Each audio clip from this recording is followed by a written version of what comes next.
सोचो, अगर हमारी प्रकृति खुद अपना न्याय करने लगे तो नजारा कैसा होगा। मान लो चुनाव के वक्त एक नेता तुम्हारे पास आता है और हाथ जोड़कर बड़े बड़े वादे करता है कि मैं किसानों का सारा कर्जा माफ कर दूंगा, सबको बढ़िया राशन दूंगा, पीने का साफ पानी घर तक पहुंचाऊंगा और बड़े बड़े अस्पताल बनवाकर सबका मुफ्त इलाज कराऊंगा। पक्की और शानदार सड़कें बनवाने का भी पूरा भरोसा वो देता है। लेकिन चुनाव जीतने के बाद क्या होता है? वो बेईमान नेता सब कुछ भूल जाता है। वो अपने किए हुए वादे कभी भी पूरा नहीं करता है और जनता बस धक्के खाते रह जाती है। अब कल्पना करो कि अगर प्रकृति उसको सजा दे तो सच में क्या होगा। एक दिन वो नेता मजे से अपने घर में खाना खाने बैठता है और जैसे ही वो अपनी थाली में हाथ डालता है, खाने के अंदर से अचानक बहुत सारे कीड़े बाहर निकलने लगते हैं।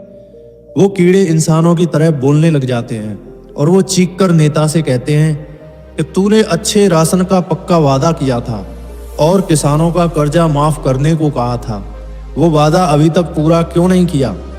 पहले अपना वादा पूरा करो, तभी हम तुम्हें शांति से खाना खाने देंगे, वरना जब भी तुम खाना खाने बैठोगे हम इसी तरह खाने में से बाहर निकलेंगे और तुम्हें परेशान करते रहेंगे। तुम हमेशा भूखे ही तड़पते रहोगे।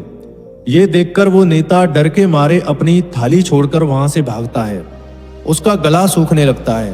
वो फ्रिज से ठंडे पानी की बोतल निकालकर जैसे ही पानी पीने लगता है, अचानक वो सारा पानी काला कीचड़ बन जाता है और उस कीचड़ में से भयानक आवाजें आने लगती हैं।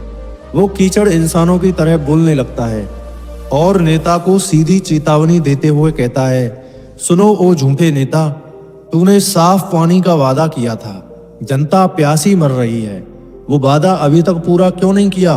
अपना वादा पहले पूरा करो, तभी मैं तुम्हारी प्यास बुझने दूंगा, वरना जब भी तुम पानी पीने आओगे हम बोतल में से ऐसे ही बाहर आएंगे और तुम्हें हमेशा प्यासा ही मारेंगे। तुम एक बूंद पानी के लिए तड़पते रहोगे। नेता बुरी तरह घबरा जाता है। पसीने से तरबतर होकर वो अपने कमरे में भागता है और चैन की सांस लेने के लिए अपना महंगा वाला एसी चालू करता है। पर जैसे ही एसी चलाता है उसमें से ठंडी हवा की जगह आग की लपटें बाहर निकलने लगती हैं और वो एसी मनुष्य की तरह बोलने लगता है। एसी जोर से चिल्लाकर कहता है, तूने गांव में मुफ्त बिजली देने का झूठा वादा किया था, लोग अभी भी अंधेरे में गर्मी सह रहे हैं, वो वादा अभी तक पूरा क्यों नहीं किया?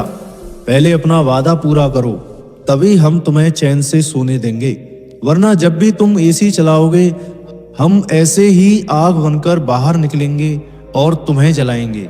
तुम्हें कभी नींद नहीं आएगी, तुम तड़पते रहोगे। और डर और गर्मी से पागल होकर उस नेता की तबीयत अचानक खराब होने लगती है। वो दर्द के मारे अपनी महंगी वाली दवाई खाता है, लेकिन जैसे ही वो गोली निगलता है अचानक वो सारी दवाइयां कांच के टुकड़ों में बदल जाती हैं और उसके पेट के अंदर से इंसानों जैसी आवाज आने लगती है।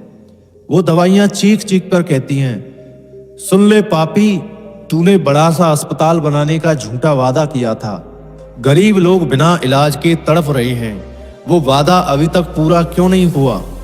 पहले अपना वादा पूरा करो, तभी हम तुम्हें बीमारी से बचाएंगे, वरना जब भी तुम कोई दवाई खाओगे हम ऐसे ही कांच बनकर तुम्हारे गले को काटेंगे और तुम्हें हमेशा दर्द में तड़पाते रहेंगे। अपनी जान बचाने के लिए वो बेईमान नेता अपनी करोड़ों की गाड़ी में बैठकर अस्पताल भागने की कोशिश करता है, पर जैसे ही वो गाड़ी स्टार्ट करता है अचानक रास्ते के पत्थर और धूल मिट्टी इंसानों की तरह बोलने लग जाते हैं और नेता को सीधी चेतावनी देते हुए कहते हैं, सुनो झूठे नेता, तूने मजबूत सड़क का वादा किया था, वो वादा अभी तक पूरा क्यों नहीं हुआ? पहले अपना वादा पूरा कर, तभी हम तुम्हें आगे जाने देंगे, वरना जब भी तुम गाड़ी में सफर करोगे हम तुम्हारे टायर फाड़ेंगे और तुम्हें सताते रहेंगे।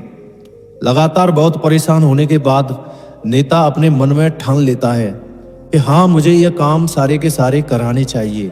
वह अपने डिपार्टमेंट के बड़े से बड़े अधिकारी को फोन लगाता है और कहता है कि अभी इसी वक्त ये सारे काम हो जाने चाहिए, नहीं तो मैं तुम्हें नौकरी से निकाल दूंगा। वे सारे के सारे अधिकारी उस काम को करने में अच्छे तरीके से लग जाते हैं और वह काम पूरा भी कर देते हैं।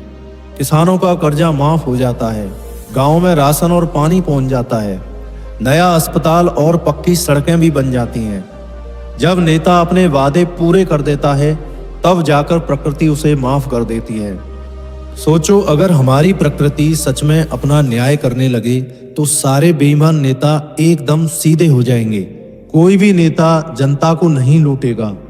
ये खौफनाक कहानी कैसी लगी नीचे कमेंट में जरूर लिखकर बताएं और इस वीडियो को ज़्यादा से ज़्यादा शेयर करें।